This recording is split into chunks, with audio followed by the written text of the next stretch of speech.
নমস্কার বন্ধুরা, কালপুরুষের রাশিচক্রের প্রথম রাশি হলো মেষ রাশি, যার অধিপতি গ্রহ হলো মঙ্গল। এই 2025 সালের জুলাই মাসটি মেষ রাশির জাতক বা জাতিকাদের কেমন যাবে এবং না যাবে সেই নিয়ে আজ আমরা আলোচনা করব। প্রথমেই বলে রাখি, শনিদেব তিনি কিন্তু বক্রী হতে চলেছেন। বেশ কিছু রাশির মানুষরা বা লগ্নের মানুষরা কিন্তু ইতিমধ্যেই অনেকটাই বেশি দুশ্চিন্তায় পড়ে গেছেন, কারণ শনিদেব তিনি কিন্তু বক্রী হচ্ছেন। তাহলে কি হতে পারে তাদের জীবনে এবং কি না হতে পারে, বেসিক্যালি কি কি পরিবর্তন আসতে পারে এবং কিছুটা কি পরিবর্তন পজিটিভ এবং নেগেটিভ, সেইটা নিয়েই আজ আমরা আলোচনা করব। তার মধ্যে রাশিচক্রের কিছুটা বিঘ্ন তো হবেই, তা সত্ত্বেও কারোর কারোর ক্ষেত্রে আসবে বেশ কিছু পজিটিভিটি, নেগেটিভিটির সাথে সাথে কিছু পজিটিভিটিও রয়েছে। কারণ শনিদেবের মধ্যে যে পরিবর্তন করার ক্ষমতা সেটা কিন্তু অত্যাধিক বাড়তে দেখতে পাওয়া যাবে। আজকের আমরা আলোচনা করব বেসিক্যালি মেষ রাশির বিষয়ে। প্রথমেই আমরা জেনে দেব শনিদেব তিনি কিন্তু বক্রী হচ্ছেন এবং কতদিনই এই বক্রী অবস্থায় আমরা দেখতে পাবো শনিদেবকে। খেয়াল রাখতে হবে 13ই জুলাই 2025 পঞ্জিকা অনুসারে 9:36 সকালে শনিদেব তিনি কিন্তু বক্রী হবেন। তার এই বক্রী অবস্থায় কমিটেড করবেন 24শে নভেম্বর 2025 সকাল 9:20 পর্যন্ত। অর্থাৎ তার এই বক্র অবস্থান সম্পূর্ণ সময়কালটি হলো 134 দিন। এই অবস্থায় মেষের দশমপতি ও একাদশপতি শনিদেব তিনি কিন্তু বক্রী হচ্ছেন দ্বাদশে, এবং তিনি কিন্তু অবশ্যই গুরুত্বপূর্ণ, বিশেষ করে যারা গিয়ে চাকরি পাচ্ছিলেন না এবং চাকরি প্রাপ্তির ক্ষেত্রে একটা বারবার বাধা সৃষ্টি হচ্ছিল, তাদের ক্ষেত্রে কিন্তু একটা চাকরি প্রাপ্তির কিংবা নতুন কোনো চাকরির একটা বৃদ্ধির সম্ভাবনা সেটা কিন্তু অনেকটাই বেশি দেখতে পাওয়া যাবে। ইতিমধ্যে বারবার যারা কোনো কিছু আঘাত পাচ্ছিলেন তাদের ক্ষেত্রেও কিন্তু আবার একটা স্থিতিশীল অবস্থা আমরা দেখতে পাবো। আঘাত থেকে সেটা কিন্তু ফ্রি হওয়ার একটা সংযোগ সেটাও কিন্তু দেখতে পাবো। বিবাহিত জীবন থেকে বেরিয়ে এসে একটা নতুন সিস্টেমেটিক লাইফের দিকে যেতে চাইছিলেন যারা, জীবনের টক্সিক এনভায়রনমেন্টটাকে বাদ দিতে চাইছিলেন যারা, কিছু কিছু ক্ষেত্রে বাদ দিয়ে হয়ে উঠতে পারছিলেন না এবং নতুন রিলেশনশিপটাও সেটাও কোনোভাবে স্টেবল হচ্ছিল না, সেই সমস্ত মানুষের ক্ষেত্রে একটা স্টেবল রিলেশনশিপের সম্ভাবনা সেটাও কিন্তু আমরা দেখতে পাবো।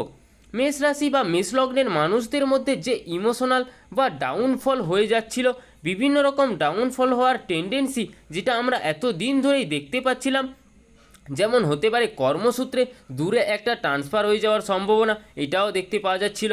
বাড়ির কাছাকাছি ছিলেন আপনি কিন্তু হঠাৎ করে কিছু একটা ট্রান্সফার দেওয়া হয়ে গেল, এই ঘটনা কিন্তু আপনাদের ক্ষেত্রে দেখতে পাওয়া যেতে পারে। কিছু কিছু ক্ষেত্রে মেষ রাশি বা মেষ লগ্নের মানুষরা কিছুটা ইমোশনাল হয়ে যেতে পারেন। মেষ রাশি বা মেষ লগ্নের মানুষদের মধ্যে ঝামেলা, অশান্তি, প্রতিবন্ধকতা এবং নানা রকম ঝামেলা সৃষ্টির ক্ষেত্রেও কিন্তু এত দিন ধরে তারা বিভিন্নভাবে জড়িয়ে যাওয়ার সম্ভাবনায় পড়েছিলেন। সেই শনির ওপরে মঙ্গলের অষ্টম দৃষ্টি থাকছে কিন্তু 24শে জুলাই পর্যন্ত। তাই 13ই জুলাই থেকে 24শে জুলাই পর্যন্ত রাহুর দৃষ্টি যখন শনির উপরে থাকছে, মঙ্গলের দৃষ্টি শনির ওপরে এবং শনির বক্রী, এই 15 দিন কিন্তু ভীষণভাবে বিপজ্জনক মেষ রাশির জাতক বা জাতিকাদের ক্ষেত্রে। পায়ের একদম নিচের অংশে একটা আঘাত প্রাপ্তির সম্ভাবনা সেটাও কিন্তু সৃষ্টি হতে দেখতে পাওয়া যাচ্ছে এবং এখানে কিছু একটা জটিল পরিস্থিতিরও শিকার হতে পারেন মেষ রাশি বা মেষ রাশির জাতক বা জাতিকারা। স্বামী এবং স্ত্রীর মধ্যে প্রতিবন্ধকতা সেটা কিন্তু সৃষ্টি হতে পারে। দ্বিতীয় ব্যক্তির একটা ইনফ্লুয়েন্স বা দ্বিতীয় ব্যক্তি কিন্তু আপনাদের জীবনের মধ্যে চলে আসার একটা সম্ভাবনা সেটাও কিন্তু দেখতে পাওয়া যাচ্ছে। কোনো একটা ব্যক্তির ইনফ্লুয়েন্সের মাধ্যমে টাকা পয়সা একটা লস হওয়ার সম্ভাবনা সেটাও কিন্তু দেখতে পাওয়া যাচ্ছে।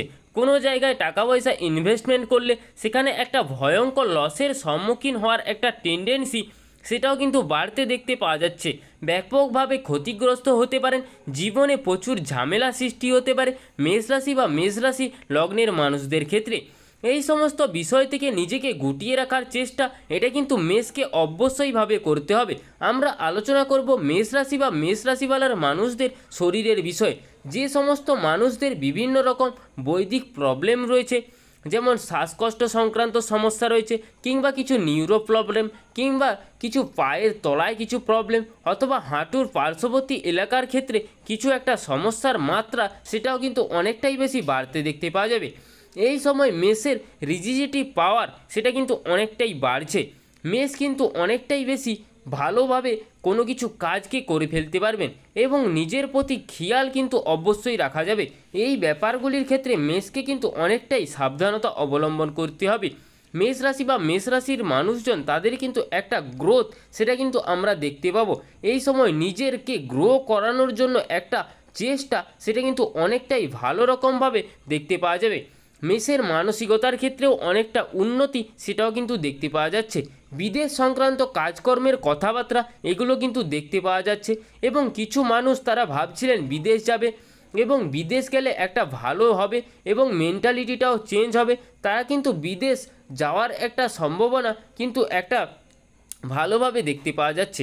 বাঙালি বহু মানুষের মধ্যে বিদেশ গিয়ে বাইরের সূত্রে একটা স্টেবল ইনকামের মেন্টালিটি অনেকটাইভাবে কাজ করে। অতিরিক্ত পরিশ্রম সেটা কিন্তু আপনাদের ক্ষেত্রে অনেকভাবে বাড়াতে হবে, তার কারণে শরীরটা কিন্তু বেশ কিছুটা খারাপ হওয়ার সম্ভাবনা সেটাও কিন্তু রয়েছে।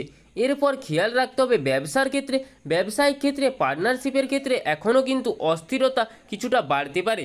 যে সমস্ত মানুষদের বিয়ের কথাবার্তা এগোচ্ছিল তাদের কথাবার্তা কিন্তু হঠাৎ করে একটা থমকে যাওয়ার সম্ভাবনা সেটাও কিন্তু রয়েছে।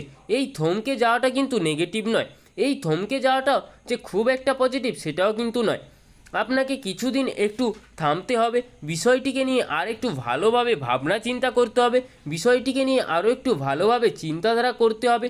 যেই মানুষটিকে নিয়ে আপনি পরবর্তী সময় দিনের স্বপ্ন দেখছেন সেই মানুষটিকে আরও একবার ভালো করে জাজ করে দেখতে হবে। এরপরে আমরা চলে আসবো নাক্ষত্রিক আলোচনায়। প্রথমেই রয়েছে অশ্বিনী নক্ষত্রের মানুষেরা। অশ্বিনী নক্ষত্রের মানুষদের স্পিরিচুয়াল অ্যাটাচমেন্ট সেটা কিন্তু অনেকটাই বেশি বাড়তে দেখতে পাওয়া যাবে। জ্যোতিষ বা ইত্যাদি শাস্ত্রের প্রতি আকর্ষণ তাদের মধ্যে কিন্তু বাড়তে দেখতে পাওয়া যাবে। অশ্বিনী নক্ষত্রের মানুষজনদের মধ্যে ব্যবসায়িক ক্ষেত্রে উন্নতির সম্ভাবনা সেটাও কিন্তু অনেকটাই বেশি বৃদ্ধি পেতে দেখতে পাওয়া যাবে। তবে টাকা পয়সা আটকে যাওয়ার একটা টেন্ডেন্সি সেটাতে কিন্তু একটা রয়েছে, একটু স্ট্রেস থাকতে হবে আপনাদের মনে। কাউকে অকারণে অর্থনৈতিক সাহায্য করার চিন্তা একেবারে বাদ দিতে হবে। ফুড পয়জনিং বা ইত্যাদি পয়জনিংয়ের কারণে শরীরে একটা সমস্যা কিন্তু আসতে দেখতে পাওয়া যাচ্ছে, তার কারণে আপনি কিছুটা কিন্তু ভুগতে পারেন। যাদের মধ্যে একটু এডুকেশনের টেন্ডেন্সি রয়েছে তাদের ক্ষেত্রেও কিন্তু কিছুটা ভোগান্তি বাড়তে চলেছে। পরবর্তী নক্ষত্র ভরণী, কাজকর্মের সূত্রে একটু বাইরে যাওয়ার সম্ভাবনা সেটাও দেখতে পাওয়া যাচ্ছে। পেশাদারি মানসিকতার ক্ষেত্রে উন্নতি সেটাও কিন্তু আসতে চলেছে। অতিরিক্ত ইমোশনালের কারণে আপনি কিছুটা ঠকতে পারেন।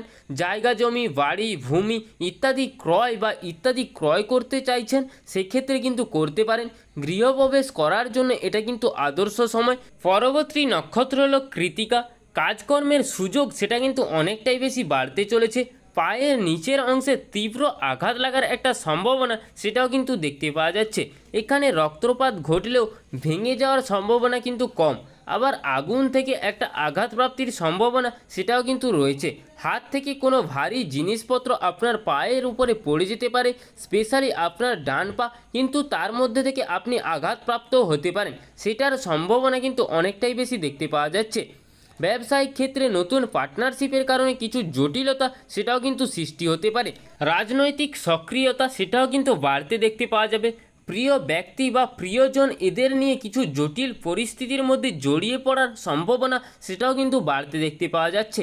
নান্দনিক বিষয়ের প্রতি আগ্রহ বাড়বে এবং বেশ কিছু খরচও কিন্তু বাড়তে চলেছে। আপনার প্রয়োজনীয় বা ইউজের জিনিসপত্র, ধরুন মোবাইল, ল্যাপটপ, ফোন কিংবা আইপ্যাড ইত্যাদি খারাপ হওয়ার একটা টেন্ডেন্সি সেটাও কিন্তু দেখতে পাওয়া যাচ্ছে। যারা অরাজনৈতিক ব্যক্তিত্ব রয়েছে তাদের জীবনে কিছু অস্থিরতা সেটাও কিন্তু বাড়তে দেখতে পাওয়া যাবে। বিবাহ জীবন নিয়ে কৃতিকা অল্প বিস্তর কিন্তু সমস্যায় পড়তে পারেন, একটু সচেতনভাবে পদক্ষেপ অবশ্যই আপনাকে ফেলতে হবে। সমস্যা বহু দিক থেকে আসতে পারে, নিজেকে ভালো রাখার চেষ্টা এটা কিন্তু আপনাকে অবশ্যই করতে হবে। নিজেকে সুস্থ রাখার চেষ্টা করুন এবং কিভাবে আরও একটু বেটারভাবে নিজেকে জীবনে চলার পথে এগিয়ে নিয়ে যায়, যা কিছু সমস্যা আসে সেগুলিকে অতিক্রম করে কিভাবে আরও একটু আপনি বেটারভাবে এগোতে পারেন তার চেষ্টা কিন্তু অবশ্যই আপনাদেরকে করতে হবে। এই ছিল আজকের মেষ রাশি সম্পর্কে সংকীর্ণ আলোচনাটি ভালো লাগলে আমাদের রাশির গল্প চ্যানেলটিকে সাবস্ক্রাইব করে আমাদের পাশে থাকবেন এবং স্বয়ং শনি মহারাজের আশীর্বাদ পেতে কমেন্ট বক্সে শনি মহারাজের একটি নাম লিখে যাবেন। জয় দেবাদিদেব মহাদেবের জয়, জয় হনুমানজির জয়, জয় শনি মহারাজের জয়।